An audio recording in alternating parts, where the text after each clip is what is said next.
안녕하십니까. 창조 오색 면역 음식입니다.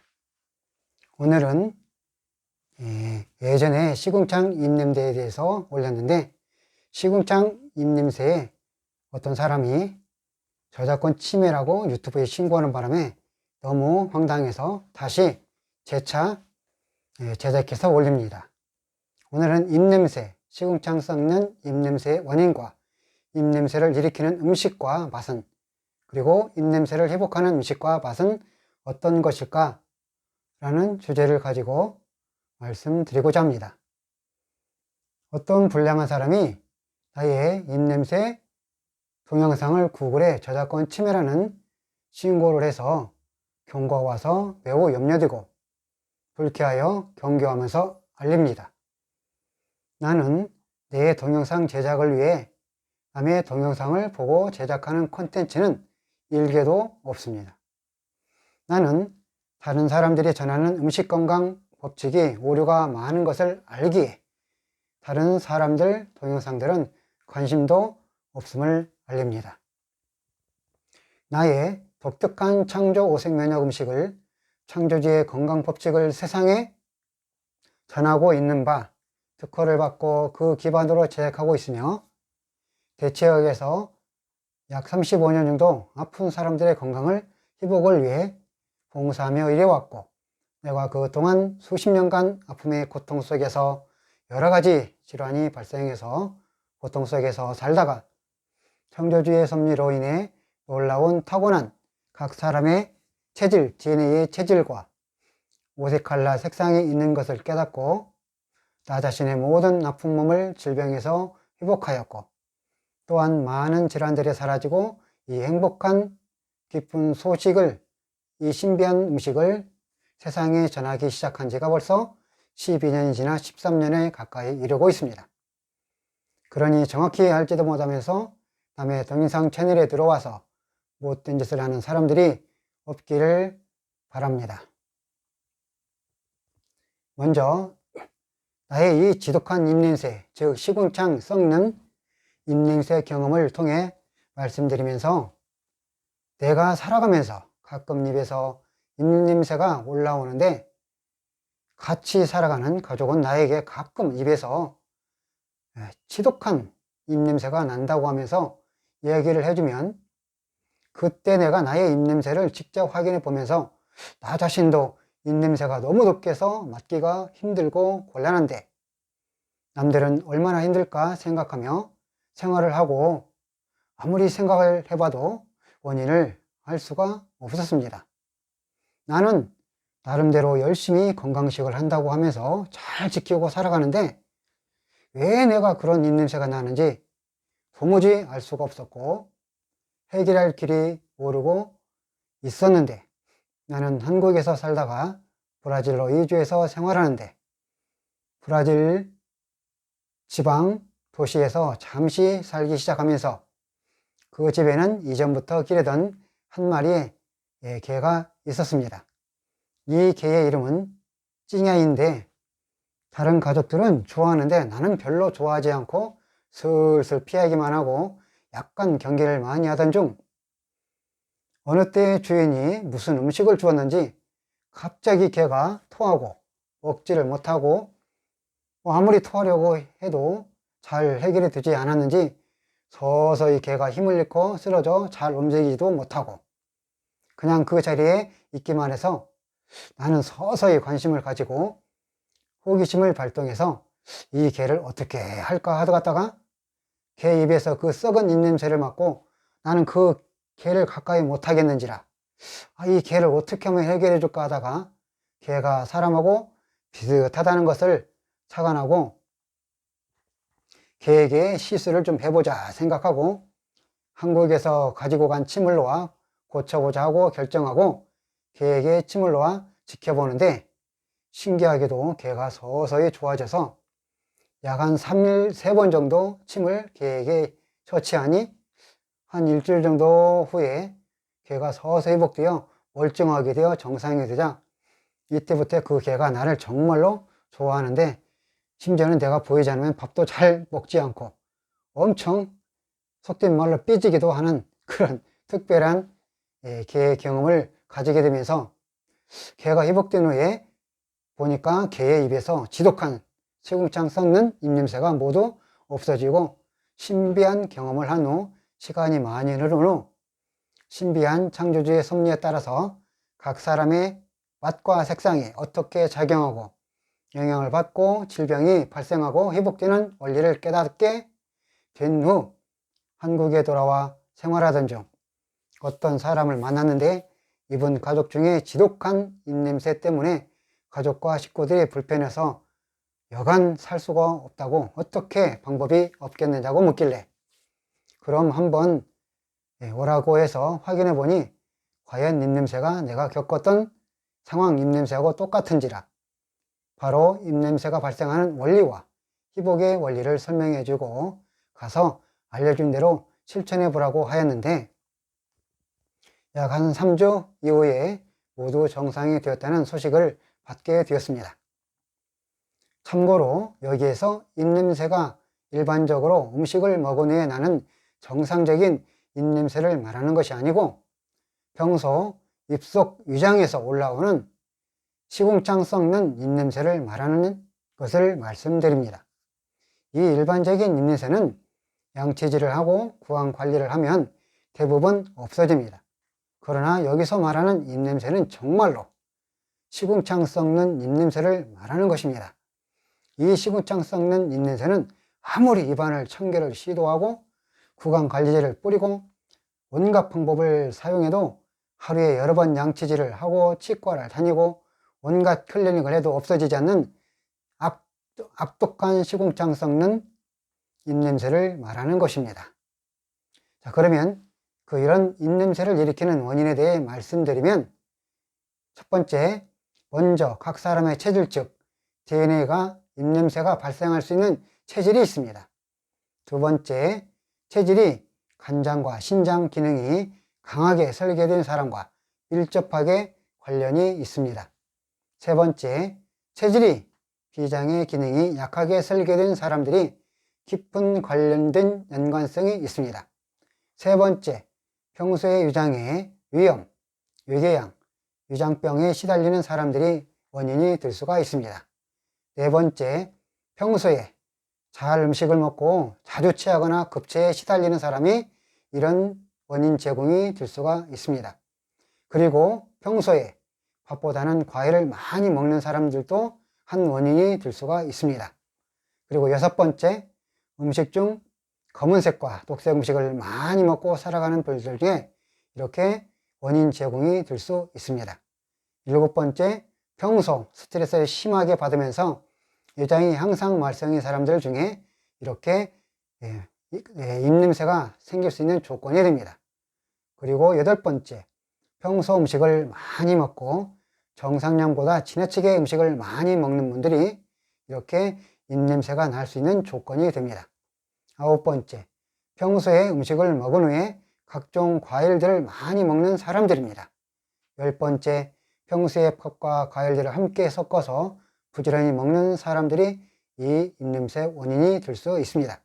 11번째, 평소에 신맛 나는 김치와 신맛 나는 김치찌개 신음식을 좋아하는 분들이 이 시궁창 썩는 입냄새가 발생할 수 있는 조건이 됩니다. 12번째, 식초가 좋다고 식초를 마시거나 물에 희석해서 자꾸만 식초물을 먹는 사람들의 경우에 역시 시궁창 썩는 입냄새가 생길 수 있는 조건이 됩니다. 13번째, 각종 발효액을 많이 먹는 사람들이 주로 시궁창 썩는 입냄새가 나는 주요 원인들이 되겠습니다. 1번에서 13번째까지 이러한 어떤 원인으로 시궁창 썩는 입냄새 조건이 됩니다. 지금부터 입냄새를 해결하는 방법을 말씀드리겠습니다. 위에 열거한 입냄새 원인들을 말씀드렸는데 이러한 증상과 원인들을 가지고 있으면서 결정적인 정답은 각종 과일들과 특히 신맛을 가지고 있는 과일들 때문입니다. 모든 시궁창 썩는 입냄새는 이렇게 식후에 그 신맛을 가지고 있는 또는 여러 가지 과일들을 많이 먹는 사람들이 이렇게 시궁창 썩는 입냄새가 나는 것입니다. 그럼 왜 그런지 설명해 보겠습니다.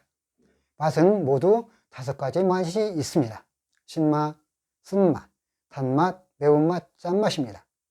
신맛은 간장에 해당되고 단맛은 비장에 해당이 됩니다. 즉 입냄새는 신맛과 단맛의 어떤 상극 관계 때문인데 이 맛의 부조화가 입냄새를 만드는 주 원인이 되는 것입니다. 즉 신맛이 단맛을 이긴다는 것을 말씀드립니다. 단맛이 즉 취장, 비장 에너지가 엄청 강하면 이 신맛을 먹어도 입냄새가 나지 않습니다. 그러나 비장 에너지가 약한 사람들이 이 신맛을 많이 먹거나 앞에 1번에서 13번에 열거한 그런 어떤 조건이 된다든지 음식을 먹고 난 이후에 과일을 많이 먹게 되면 반드시 시궁창 썩는 입냄새가 주로 나게 되는 것입니다. 각 장기는 기운이 내가 이길 수 있는 장기와 내가 이길 수 없는 장기가 있습니다. 즉 신맛 간장은 단맛 비장을 이기는 것입니다. 즉 음식물을 먹은 후에 바로 후식으로 신맛 나는 과일들을 먹으면 위장에서 소화 과정을 실시하는데 신맛이 위장에서 소화 과정을 거치면서 발효라는 과정으로 돼버리는 것입니다. 다시 말하면 발효액을 담기는 분들은 어느 정도 이해할 것이며 알 것입니다. 발효액을 담그면 발효가 되는 과정 속에서 가스, 즉 활성산소라고 말할 수도 있습니다. 이 가스가 나오고 그 가스를 빼주어야 좋은 발효액이 완성이 됩니다. 그런데 사람들도 음식을 먹으면 이렇게 음식이 소화가는 소화 과정 속에서 발효라는 현상이 동시에 일어나고 있습니다. 그런데 과일을 먹지 않고 순수하게 음식만 먹으면 이 활성산소가 잘 일어나지 않고 가스도 잘 발생되지 않습니다. 하지만 과일을 많이 먹게 되면 이렇게 활성산소가 생기면서 또는 가스가 많이 생기면서 어떤 질병의 원인이 되는 것입니다. 사람들도 음식과 신맛 나는 과일을 같이 먹으면 발효라는 과정이 생기는 것이 기정사실입니다. 그러면서 이 과정 중에서 썩은 시궁창 입냄새가 올라오는 현상을 발생하였던 것입니다. 자, 입냄새로 고생하는 사람들은 절대로 밥을 먹은 후에는 절대로 각종 과일들을 특히 신맛을 가지고 있는 과일들을 먹으면 안 됩니다. 음식을 먹은 후에 과일을 피하십시오. 만일 과일을 먹고 싶으면 식사 전에 1시간 전에 적어도 과일을 조금 먹고 난 후에 먹으면 그나마 조금 나은 편입니다. 하지만 입냄새로 고생하시고 있는 분들은 음식과 과일을 따로 분리해서 드십시오. 자, 각종 시궁창 썩는 입냄새는 식후에 과일들을 먹는 사람들 중에서만 그 지독한 입냄새가 위장에서 올라오고 있는 것입니다. 위장을 불편하게 하고 입냄새를 발생시키는 녹색 음식입니다. 신맛, 녹차, 오이, 미나리, 쑥, 인진쑥, 하얀꽃 민들레, 녹색 피망, 어성초, 냉이, 감식초, 현미식초, 레몬, 부추, 시금치, 냉이, 근대, 깻잎, 두릅, 곰취, 고추, 호박, 상추, 쑥갓, 미나리, 파프리카, 브로콜리, 청경채, 케일, 아스파라거스, 스피루리나, 세발나물, 취나물, 고추잎, 아욱, 비름나물, 샐러리, 돌나물, 풍고추, 뽕잎나물, 애호박, 주키니 호박, 스비름, 토란대, 익모초, 죽순, 고비, 머위, 냉이, 민들레, 머위과 줄기, 열무김치, 봄동배추, 무청, 알로에, 새싹보리, 신선초, 칡거리, 여주, 파슬리, 수송나물, 순무청, 소송채, 오크라, 몰로키아, 화대등나물, 크레송, 무순, 마늘종, 경수채, 꼬투리완도, 청자소, 샐러드채, 월과, 청포묵, 소리쟁이, 뱅딸기 잎 등 곰보배추, 그리고 녹색야채로 각종 산야채로 만든 각종 발효액입니다. 견과류는 호박씨, 피스타치오, 올리브유, 은행, 스쿠알렌이며 생선은 고등어, 꽁치, 청어, 다슬기기, 육류는 개고기가 해당이 되며 콩류는 녹두콩, 완두콩이 해당이 됩니다. 과일은 청포도, 키위, 메론, 매실이 해당이 되며 차 종류는 녹차, 여주차, 쑥차, 레몬차, 민들레차, 감잎차가 우리 사람 몸에 위장을, 즉 비장 에너지가 약하게 만들고 간 에너지가 강하게 만들어서 비장이 그 기능을 잘 하지 못하게 만들어서 여러 가지 과일이나 그런 걸 먹으면 입냄새를 강하게 일으키는, 시궁창 썩는 입냄새를 일으키는 주 원인 작용이 되겠습니다. 그리고 위장을 안정시키고 시궁창 썩는 입냄새를 살하게 되는 황색 음식이 있습니다. 단맛이며 호박, 레몬, 대추, 당근, 벌꿀, 화분, 노란 콩류, 고구마, 단호박, 노란색 버섯, 노란 피망, 꼬치뽕, 겨자, 계피, 기장, 옥수수, 조, 광황, 아마씨, 봉교, 고구마, 당근, 카레, 옥수수, 단호박, 노란호박, 된장, 두부, 우유, 치즈, 버터, 요구르트, 당조고추, 누룽지, 당면, 콩나물, 그리고 토복령, 견과류는 호두, 아몬드, 은행, 육류는 소고기, 말고기며 콩류는 메주콩, 대두콩, 병아리콩이 되겠습니다. 과일은 단감, 귤, 오렌지, 파인애플, 망고, 노란색 멜론, 곶감, 파파야, 황도, 복숭아, 살구, 모과, 유자, 골드키. 차 종류는 호박차, 영지버섯, 차, 국화차, 현미차, 옥수수차, 둥글레차, 계피차, 모과차, 벌꿀차, 꽃가루차, 파인애플차, 차가버섯차, 메리골드 잎차가 되겠습니다. 이렇게 노란색 음식을 먹으면 비장 에너지를 계속해서 올려줘서 이 어떤 입냄새가 생길 수 있는 그런 어떤 조건들을 서서히 없애줘서 입냄새로 고생하는 부분을 없애주는 그런 노란색 음식이 되겠습니다. 결론으로 말씀드리면 입냄새로 걱정하고 고생하는 분들은 절대로 식후에는 모든 과일들을 먹지 마십시오. 식사는 식사만 하세요. 과일은 과일만 따로 드세요. 식사 후에 먹는 과일들은 내 위장에서 음식을 썩게 만들면서 활성산소를 만들고 여러 가지 위장병을 만들고 지독한 시궁창 썩는 입냄새로 시달리게 하고 남에게 피해를 주는 것입니다. 이 법칙을 잘 지키고 살아가면 그 지독한 시궁창 썩는 입냄새로 고생하는 일이 모두 사라집니다. 그것도 너무 빨리 신비하게 사라집니다. 본인도 예전에 그렇게 가끔 시궁창 썩는 입냄새가 올라와서 잘 몰랐다가 이제 이 음식의 법칙을 알고 난 이후에 저는 식사 후에는 절대로 여간에서는 과일을 잘 먹지 않습니다.